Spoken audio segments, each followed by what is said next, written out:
As night becomes day, the crown of Nagorno Karabakh displays a stunning aura. It's a poignant reminder for the Azeris who live in Hojavand, described by the UN as a camp for internally displaced people. 19 years ago, this community lived in the real Hojavand, just 15 kilometres away. They were forced out here into no man's land in their own country, following the war in Nagorno Karabakh. We want the world to know there is injustice here. Our land is there. We are here. We live here normally. The graves of our ancestors are there. We want to go and visit them. Here we have gas, electricity and running water, but our land is there. My tears begin to fall when I see what they've done to Hojala. How is it possible? It drives me crazy when I see those horrible things. My eyes fill up. Nagorno Karabakh is Azeri territory with a strong ethnic Armenian presence, which pushed for succession in 1988 as the Soviet Empire fragmented and nationalism took hold. In early 1992, the region declared independence, war was brewing, and it broke out the following year.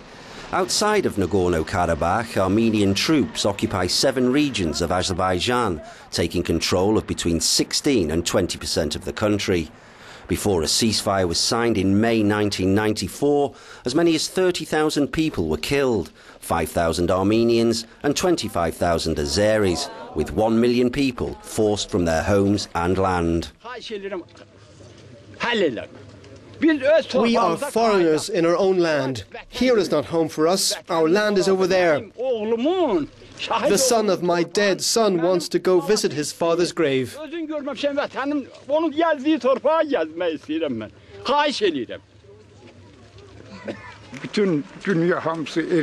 whole world supports the Armenians. As for us, nobody cares. The displaced Azeris see themselves as the forgotten victims of the war. That's despite 4 UN resolutions calling on Armenia to withdraw from the occupied territories. The lives of those uprooted have been frozen in the post-war chill. In 1993, the UN and other NGOs provided humanitarian aid. In 1999, the Azerbaijan government began the construction of new camps across the region, using oil revenue to finance them. In the early years, post-displacement, things were difficult. Now there has been a visible improvement in material conditions. Azerbaijan began to fill up with camps of the internally displaced. However, the improved living conditions fails to address the central issue for these people. They want to return to their own land. At the Ministry for Refugees and Displaced Persons, the Azeri Deputy Prime Minister explains the logic behind the Great Return. It's a concept that has led to criticism by the Council of Europe. The authorities want to keep the displaced groups together rather than integrate them into local communities. If they live together in the same settlements, it's much easier to move them back. I can either search for them one by one in the cities or reach 1,000 of them living in the same place. Most displaced Azeris now have a roof over their heads. Around €2 billion have been invested, including a chunk taken from the state budget, while the rest was supplied by humanitarian agencies. Each family has a house, there's a school and a pharmacy, and a piece of land to cultivate. Many of the camps provide the facilities to live ordinary lives. Water, gas, electricity and rent are free. They also benefit from an annual allowance of €500 per person. All told, the displaced are well provided for. Prior to this, it was a battle to survive. The Hulievs have spent the last 17 years in what they describe as a metal box, a shelter provided by the EU in the early post-war period. A young couple and their parents lived cheek by jowl in a 3 or 4 metre structure that they still keep in the yard of their new house. When it rained, it was horrible. The house was flooded and there was damp everywhere. Snakes came into the room and we slept with them. It was very dirty. 1,000 thanks to our president. He has given us a house. But we're not satisfied. We want our land. A neighbour spots our crew and tells us her story.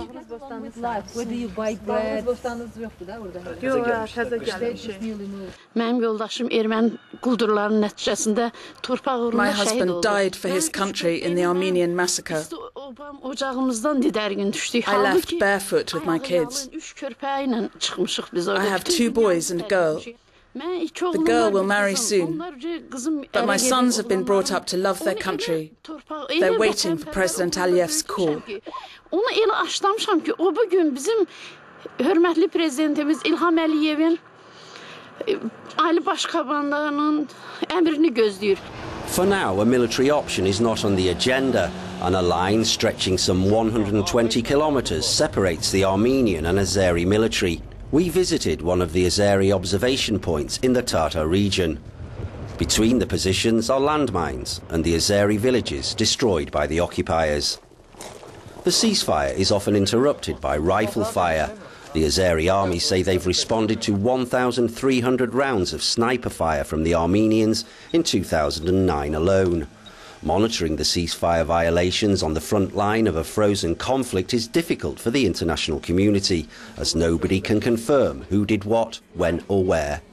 The soldiers are young men caught up in a conflict born of history. I would like to study history to learn all about my country's past. Extremism and war have been a feature of the last 2 decades, but the two sides have coexisted in Nagorno Karabakh for generations. Like this couple. She's Armenian, he Azeri, and they've lived together for 52 years. When war hit, Yenya fled Nagorno Karabakh with the Azeris. If they had mistreated me in any way, and if I didn't want to live with them, I wouldn't have come here. I would have stayed there. But they're so nice to me. Some call me aunt, others granny. Some even call me mother. They've done nothing wrong. 16 years of living in a place between war and peace has left both sides with a wait-and-see attitude. For 600,000 internally displaced persons, the years gone by are scarred by trauma and survival, thanks to humanitarian aid. But will their voices be heard when peace finally descends on the region? Thus far, they say they've simply been ignored. If and when a peaceful solution is found, it will be for both communities to come together.